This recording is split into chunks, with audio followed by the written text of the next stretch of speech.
Hi, my name's Sophie, and I'd like to talk to you about our company's product governance model.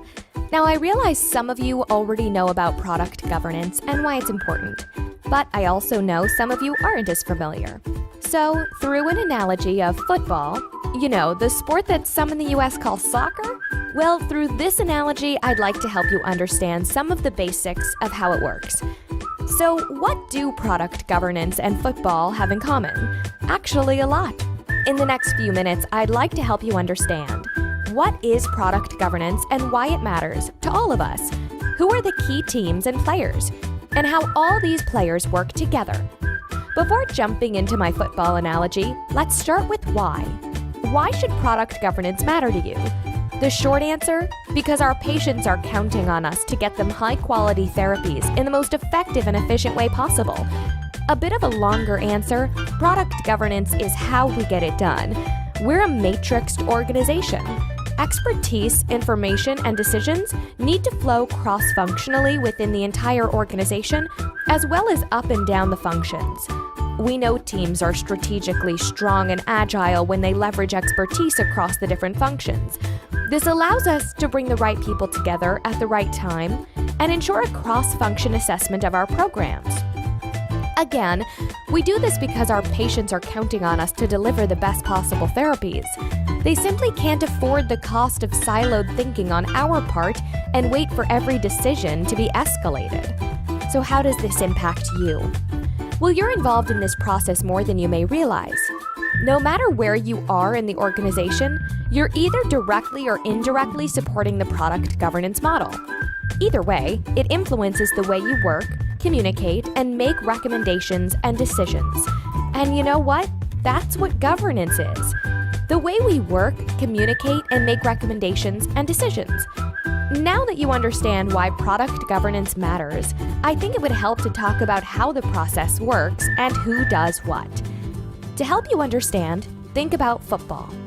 There are owners, the coach, the support staff, and the players. Let's start with the owners. They have one goal, to profitably win a championship.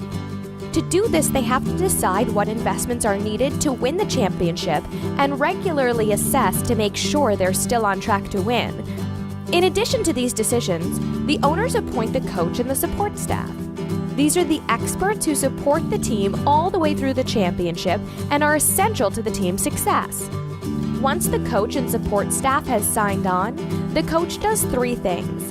Sets the strategy by regularly analyzing the competition and the players, works with the support staff to select the players, and finally keeps the team functioning as a high-functioning team by making sure players are motivated and bringing their best skills forward.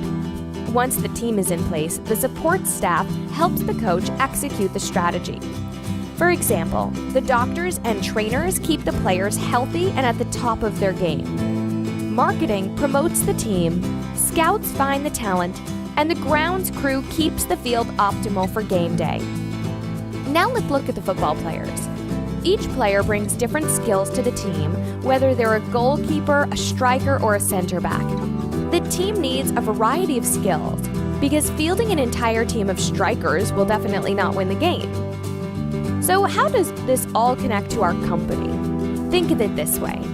Our company is equivalent to the owner of the football team. The goal of our company is to be a best-in-class global biopharmaceutical leader, advancing innovative therapies that improve patients' lives. In order to accomplish this, our leaders have developed a company-wide vision and product governance working model focused around effectively and efficiently bringing new therapies to patients in need. In our model, the program leader, or PL, is equivalent to the coach, who defines the program strategy, and with the support of the functions, selects the players to create the program innovation team. The program innovation team, or PI team, is equivalent to the football team. Like the football team, our PI teams are made up of cross-functional players responsible for bringing their respective expertise to support cross-functional decision-making. And like a successful football team headed for the championship, this teamwork ultimately leads to the development of the best therapies for our patients. all PI team members receive support and coaching from their respective functional line managers to be the best players and leaders in their area of expertise.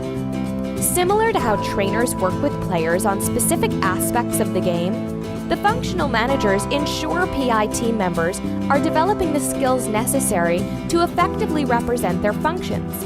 In addition, functional line managers collaborate with the PL to ensure that their function is adequately resourced and represented on the PI team. Just as players with the appropriate skills are selected for the relevant positions on a football team, the functional manager ensures the PI team member has the necessary competencies and expertise required to help drive cross-functional program success.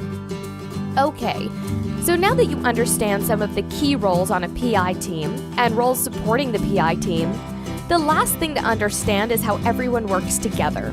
Remember what I said earlier? Governance is the way we work, communicate, and make recommendations and decisions. Just as a football team is an essential part of a larger football organization, the PI teams are an essential part of our company. For each product we develop, there's a dedicated PI team. The teams bring these products through various governance decision points called stage gate reviews, which require formal go, no-go program strategy decisions during a product's development lifecycle. I realize that this all seems fairly simple when we talk about product governance in terms of football, but it's not always that easy. There's always a risk that the matrix design of this process can cause internal complexity and miscommunication.